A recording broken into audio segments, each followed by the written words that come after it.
Okay, well, Jim, yeah, Jim started out with a couple of hints to shut off your cell phones. I'm not too concerned about that here, but on presentations, it's a must. Of course, he had to reiterate. Um, so just a reminder of it. And then Jim's got a sense of humor. So he's quoting Yoda here. Fear is the path to the dark side. Fear leads to anger. Anger leads to hate. Hate leads to suffering. He says, I've witnessed more people leave the hobby from the one statement, that's not prototypical, than from any other statement made.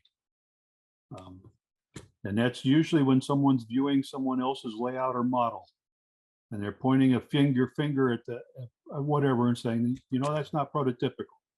So Jim wanted to show some things that are prototypical we don't always think about. And I don't remember at all what his speech was, so I'm going to make up my own as we look at the picture. So bear with me. He wanted to look at Midwestern small town coaling operations.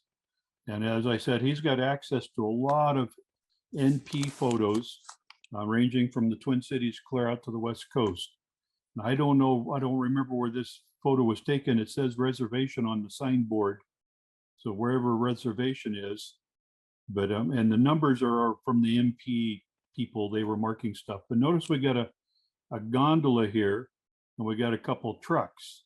And if we zoom in, we see a fellow's up there. What they've got is a gon of coal, and they're shoveling it from the gon into these trucks. And these trucks are fairly early. We're probably looking at the 20s, maybe the early 30s here. And these, the littlest industry. You just got a little spur or a piece of track. It could even be a team track. You park a gon there with a load of coal and put a truck there next to it. And suddenly you've got someone unloading their coal, maybe taking it back to their coal dealer building or pile or whatever, or they're delivering to homes or businesses. I don't know, but it's an example of a very tiny industry that doesn't need a big building or structure, just a piece of track long enough to fit a 40-foot gon. So here's another example. As you can see, this is a very busy interlocking with, looks like 3 different railroads all coming together. But off here to this side, we got a track. We got a derail on the track. We got 2 gons. One's full of coal, and there's some sort of a coal unloading apparatus here being used for shoveling the coal out into these waiting bins. Probably what we've got is some sort of a lumber yard or coal yard right here in the apex of.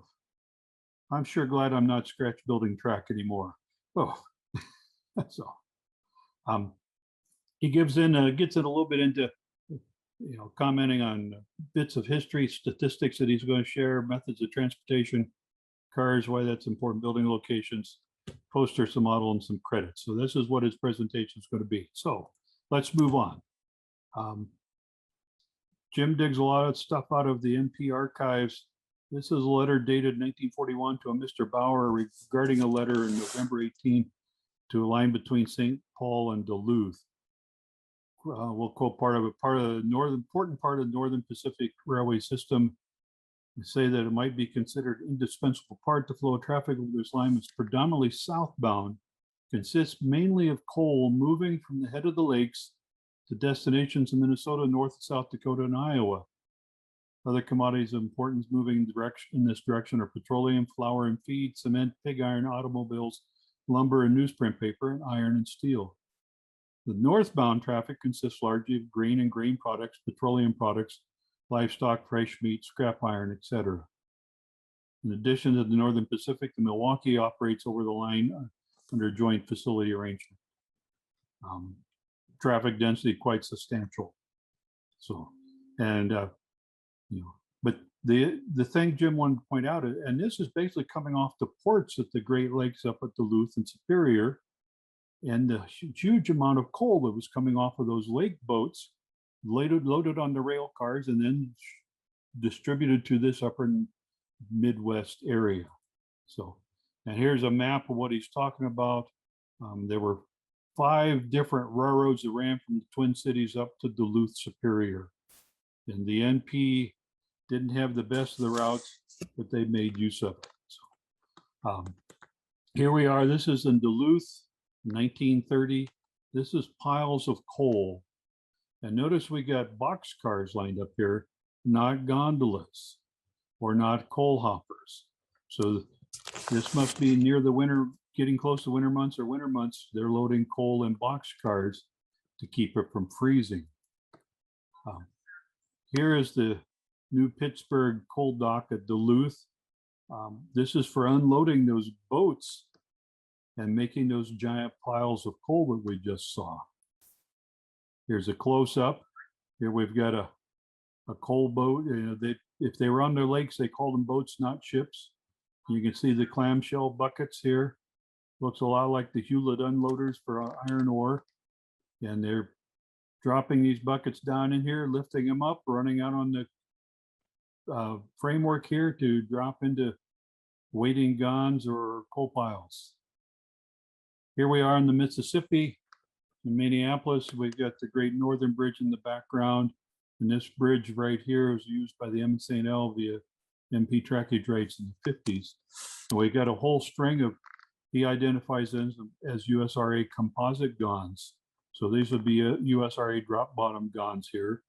Again, we got barge river traffic, piles of coal. We got cranes with probably clamshell buckets, and they're transferring from these piles of coal either to barges to ship on down the Mississippi or into rail cars for delivery. How much coal was moved? It says more than 6 million coal loads in 1957. And here we got some statistics, 57, 56, 55. 45 weeks, it ended in November 9th. So that would be basically when the lakes froze over. They couldn't deliver coal anymore, but 129,000 cars, a decrease from 56. But an increase from 55 of 303,000 cars loads. So a lot of coal coming through those ports up there, moving to down to the Twin Cities. Coal via the Great Lakes or water. Coal by rail will add $1 per ton for 400 miles in early 1950s. Coal hauled via water on ships in bulk will cost much less than rail. So if transit via the Great Lakes or navigable river is an option, it will likely be used. Oops. If so, so for your situation, model it. He's modeling the MP, so he's modeling this coal traffic. Methods of transport. One rule to remember above all else: the consignee or receiver determined what type of car the shipment was made in. So if they were not set up for a drop bottom coal hopper, they would order it in a gun and it would be shoveled out by hand. Or they might order it in a boxcar so they wouldn't have to deal with trying to thaw out a wooden boxcar of coal in the winter months. Then to balance against this rule, some mines were only able to, or best able to load certain types of cars. We know down in the central eastern part of the country, Tennessee, Kentucky and stuff, West Virginia, tons of two bay and 3 bay coal hoppers. But here in the Midwest, most of the roads used gondolas because they just were, they were more versatile. They didn't have as much traffic requiring the 2 bay hoppers. And they often ran drop bottom gonds like the USRA. So again, the consignee or the receiver was the one who determined the type of car. They might want it in a boxcar or a drop bottom gon, or they might want that 2 bay hopper. As he notes here, research, and he quotes, well, you all guys all know how to do research, we'll move on. But he points out that the railroads operating in this upper area, basically the 5 that were running between Duluth and Minneapolis, 1941, data by 55 was reversed. The Milwaukee's fleet, 38% was gongs. The Omaha Road, 38% was gongs. The NP, 12% were gongs. The Great Northern, 9%. The Sioux Line, 3%. So that tells you how much coal they were moving, or sand and gravel, but mostly coal, I imagine, coming through those ports. Another great source he points out is if you belong to the Burlington Route Historical Society, Burlington publication bulletin number 35, covered the coal fields in southern Illinois. Tremendous publication. Occasionally you'll see these on eBay or a swap meet. But he wanted to focus on modeling. Here we do have a couple of those 2-bay hoppers, and we are seeing a portable conveyor. It's got a piece here. It slides underneath the 2-bay hopper. They can open the hopper. We got a motor here with a conveyor, feeds this conveyor here, and they're dumping it into the various piles at the local coal dealer who's receiving this coal. Here's another shot. And as he says, the Walthers model got it right. If you've seen the Walthers coal conveyor model, they sell them 3 to a package. They're bright green in color. Need to paint them a dirty, dark black. But you can see we've got the coal conveyor here on 2 steel wheels. We got the other part here that's sliding underneath the coal hopper. Got a fellow here who's operating things. And here's what it looks like underneath the whole hopper. They open the door, the coal falls out onto this flat conveyor, comes into this mechanism that lifts it up and dumps it into a receiving bin on that elevated hopper or conveyor, which will then dump it into the pile. And these are on wheels, so they can be moved. That's why they're called portable. So if you're moving coal, you probably need to get a couple of those Walthers conveyors. I got a bunch of them. Some I've converted into corn elevators, but that's a different story for another time. So also clamshell buckets were very common, overhead cranes. And this one's getting ready to unload a gon of coal. And the photo is to illustrate relative size of coal car and clamshell bucket. So the operator had to get this twisted just right so it drop into the gon and get a load of coal out of there. So here's a Northern Pacific drop bottom gon.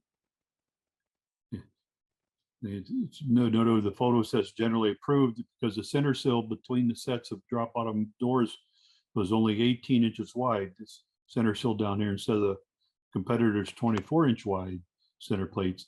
So there was less load. So it kept less load from dropping of what was left could be swept out faster.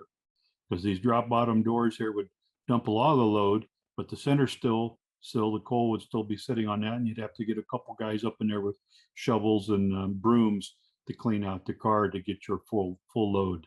So here's another photo, and what he's pointing out is these doors were corrugated panels so that the teeth on the clamshell bucket could ride over the corrugations and not damage or warp the doors. So there you can see how the drop bottom gons work. The 2 doors that are over the truck don't drop down as far, but you still were able to unload, and you had a set of doors on each side of the car. They were controlled by this rod. This got chains wrapped around it. You had a crank at the end. You could wrap this shaft, and it would tighten up the chains or loosen the chains. You could close the doors or open them in that mechanism. So here's another shot of a drop bottom gon being used at a coal dealer. And you see they basically have got some wood platforms here held up on by some heavy duty sawhorses.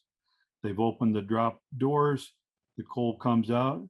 This begins to work with a shovel and wheelbarrows. And they got a whole bunch of gunny sacks. And you can see they got some hand carts here with boxes and gunny sacks. And basically what this guy's doing is he's filling the gunny sacks with coal so they can sell this. People can come in and get 50 pounds of coal in a gunny sack. So how'd you like to have that for a day job? So here's another shot showing a boxcars being unloaded, what they call the coal toter conveyor. And we got something similar to grain doors in this boxcar. And again, a fellow with a shovel, and he's got a conveyor down here that's elevating the coal into this hopper for the next conveyor that's dumping it on the piles.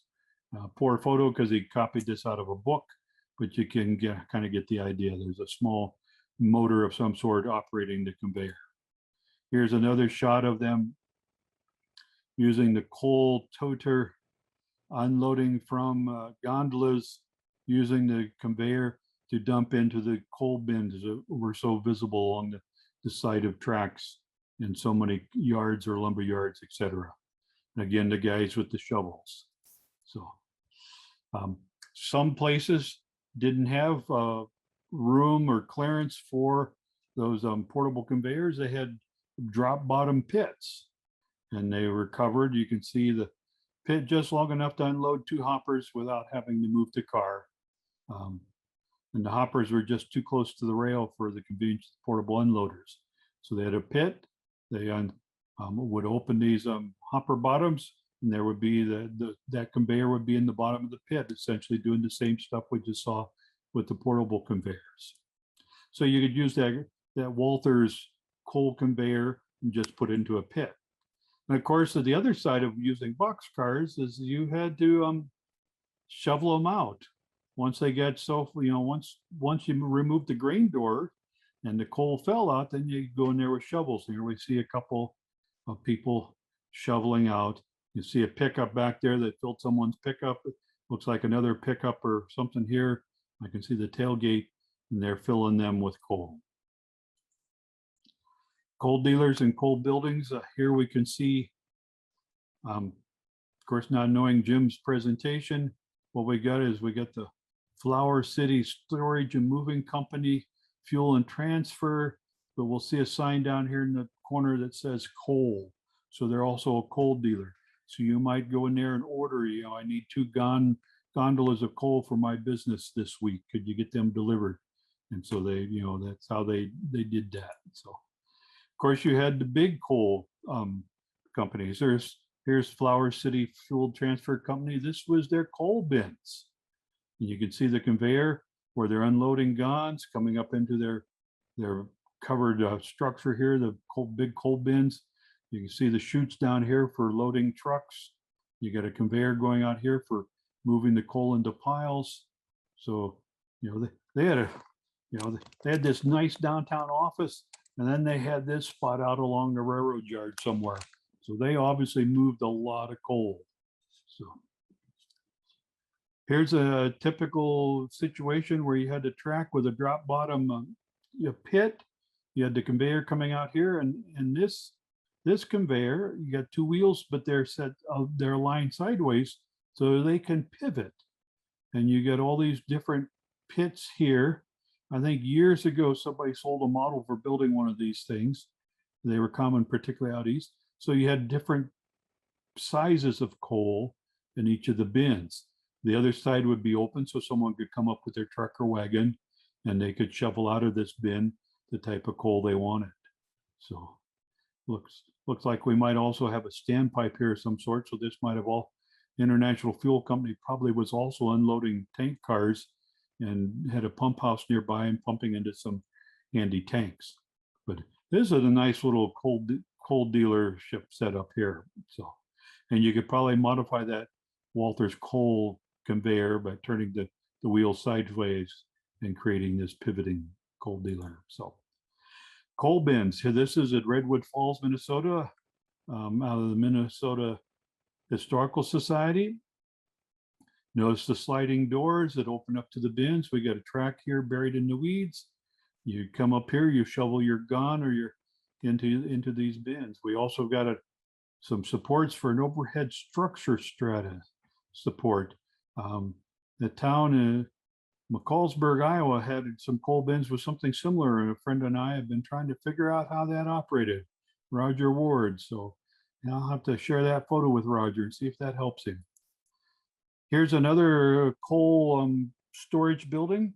We got a covered roof here. If we look underneath it, we can see the troughs, the chutes for letting coal come out of the building. Just to back up again, looks like a grain elevator, but it's actually a coal building. Now we got tracks on the other side. They probably had a pit there and some sort of a similar lift deck mechanism as we find in the grain elevators. And they delivered coal with chutes, or you had doors down here at the bottom. You were shoveling it out by hand. So here's a more contemporary photo on the St. Croix Valley Railroad, but you can see the coal bins back there in the distance. So here's another close-up shot of those coal bins. And notice the change in the slanted roof.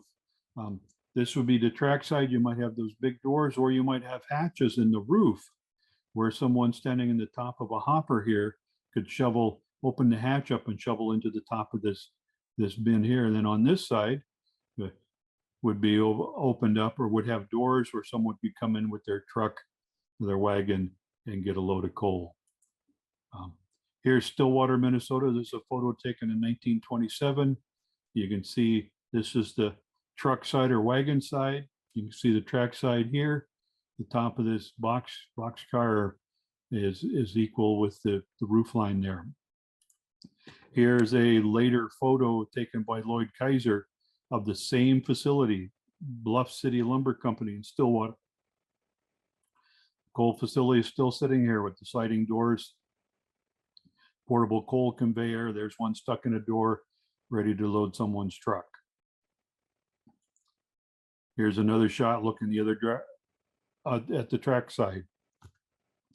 Again, we got sliding doors here. We probably had some pits here, or they shoveled it out into the bins. So notice the no clearance sign there. So the coals, they ran the cars right up against the side of this building, mostly to probably facilitate shoveling in. Here's a coal shed up in the Hitterdale, Minnesota in the 50s on the MP Winnipeg branch. Notice they're selling hard and soft coal. You got the doors that are numbered, tied in with a grain elevator. Often your grain elevators were also dealers with coal. So, and this building is just got a standard shed roof. So they had high doors on this side, shovel in from the gun into here, pull up with your truck or your wagon, and shovel out accordingly. Or if you were lucky, they had one of those portable coal conveyors. So Boscoville, Wisconsin, another coal shed. This is the track side. The track's of course gone, and then you get the truck side over here. This might have been the office or scale house for probably part of a lumberyard setup. Here's a similar setup. Again, the track side up here, and then here's, you back your wagon or truck right up there and shovel directly in. Again, sliding doors, two styles, you know. This one has got a off-pitch roof. This one has got the standard shed roof. Track side over here. The lower side would be where you load your truck. And here we can see where it's open bins. They're now using for storage, obviously a lumberyard operation. And they put corrugated metal on the roof because they didn't want to patch it or shingle it. So close up of one of the sliding doors, typical barn hardware. Slide the door over this way and open it up. Coal silos, we didn't see these. I don't remember ever seeing one in Iowa. I've never seen a photo one in Iowa. But you get further east into Michigan, Illinois, Indiana and stuff, and you saw these. And here you see the chutes coming out.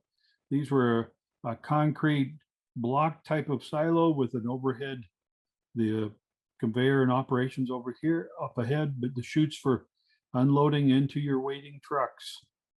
On the other side, or here in the middle, would be the pit. Unload your hopper cars here, and you probably had some sort of a grain elevator type lifting mechanism. Here's a couple more examples. I doubt they're putting coal into this fuel truck, but you know, that's the fuel company. This is Iron Mountain, Michigan. Here's Monmouth, Illinois. This is a poured concrete operation. This is a more traditional concrete silo. You can see where the chutes were for unloading. Here's a wood one. This is up in Saskatchewan, Canada. Again, to see the door, co-op, coal and wood. If you haven't been to it, the Everett Baker Collection is a Saskatchewan history and folklore. Fantastic photo collection. Color slides from the 30s, 40s, and 50s. Tons of stuff. But this is a coal bin that Jim found. You can see. Here's another photo of the co-op's trucks for making deliveries. Grain elevators in the background. We've probably got a lumber shed here, but again, from the same source. Here's one, the Dakota Coal Company. Don't know where it's located at, but notice the truck here for unloading. This has got a similar to a grain truck, Ron, but it's for coal. We'd be having a conveyor in the bottom here for conveying out the coal in the back, and this side here probably is a portable chute for dumping into someone's basement. Notice they got packaged coal, they sack coal, they sell charcoal, they got curb service. So they will deliver the coal to you using this truck. It's very likely that this body was elevated on a scissors lift so that it would lift up and be slanted so it would direct out if it didn't have a built-in conveyor. Here we can see Central Fuel Company backed up the coal bins, their various trucks for, we got a pickup truck here with some sides, we got a straight truck with a bed, and here's one's got some sort of a scissor tilt bed so they can unload the coal. Here we are loading up using again that portable conveyor from the stockpile into the truck, and you got the looks like a grain door box here, but it's for coal. Another industry, John says, not to overlook is your local electric provider. This one is in Stillwater, Minnesota, a nice little brick building. The stack there, they burn coal, generate electricity. Where I live now in Indianola, they had Indianola had a municipality with electrical. They at one time, I think, burned coal and they put in diesel generators. When I lived in Colo, found out the electric company there, they were buying electricity, but they also generated electricity one time. They had a couple of Fairbanks Morris diesel engines sitting in there still in the building.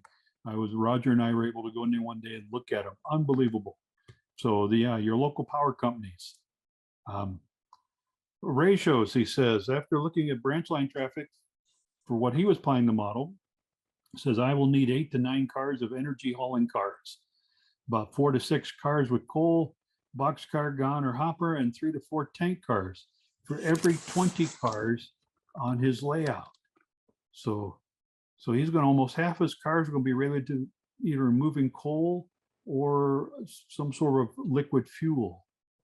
And then he notes that boxcars used for coal were rough, perfect for the older home road or offline cars. Here's a couple shots of residential homes with the coal chute door in the foundation going to the coal bin in the basement. I can remember living in a house that had coal bin. When I was a little bitty kid, I can remember coal getting delivered. I was about 3 or 4, was not allowed to go down there and play for just reasons. So then Jim also, he's been scanning the internet. He found some posters, the Library of Congress site. Wonderful scans of color for posters. Use your computer with something like Paint or Photoshop to change them for your use. He says he's got one poster here I'll show you in a minute of a penguin that he cropped the lettering and then put in the local coal yard using paint. Said it took him 2 minutes. Then another poster with horses and a coal wagon, and they spent about 30 minutes on it. Here's the one with the penguin. Standard government solid fuels administration for war. And what you can see is he's taken his paint program, basically removed that lettering or probably just covered it over with a black square and then put his own lettering on top of it so he could create a poster for one of his local coal dealers. Here's one. This is another poster from the United States Fuel Administration of a team of horses and a coal wagon. It says order coal now. He's cropped it out of what they had there on the website. You can see that now he's changed the lettering down here. See Interstate Lumber for all your home fuel needs, or he's put a nice little squared sign, Consolidated Lumber Company, to give you an idea of how you can use things like posters and pictures and modify them to create posters that you can plaster on fences and sides of barns and buildings and stuff on your layout. So, and then his last thoughts, credits, he wants to thank Lloyd Kaiser, the Minnesota Historical Society, various documents, the Everett Baker collection. Again, if you've not been to that one, do that. Same with the Vancouver Archives, Life Magazine, Jared Harper. And then Jim will be giving this at the RPM in Cocoa Beach, Florida. And here's just a reminder of what Cocoa Beach is like. And that's it, guys. So. Very good. Thank you, Doug. That was very Sure. good, Doug. Thank you. Yes. Appreciate that. Yeah. Well, again, thank Jim, Jim Dick. He's the one that actually put together, but I like Jim. I've studied coal and local coal dealers, which is why I probably could talk as much about it as I did. But some wonderful photos there and some great ideas for local industries, because if you're modeling the steam era and up into the 60s, coal was still a very common fuel used for people, whether it was heating homes or heating businesses, or there's still, even to this day, blacksmiths are still using coal. It's getting hard to find, but boy, in the 30s, 40s, 50s, 60s, if you're modeling that time period, or even the 70s, you might have an abandoned coal dealer that might still have a few scraps of coal, but you're still going to see those bins and that old conveyor rusting away. So, and that Walther's portable coal conveyor is not a bad little model for $10 for 3 of them. So gives you some ideas. Yep. Yeah. I see Ron is silent. I just turned back on. There he is. There he is. So is that one you slept through, Ron? Pardon me? Is that one you slept through? No, I didn't sleep through that one either, but I did not see that.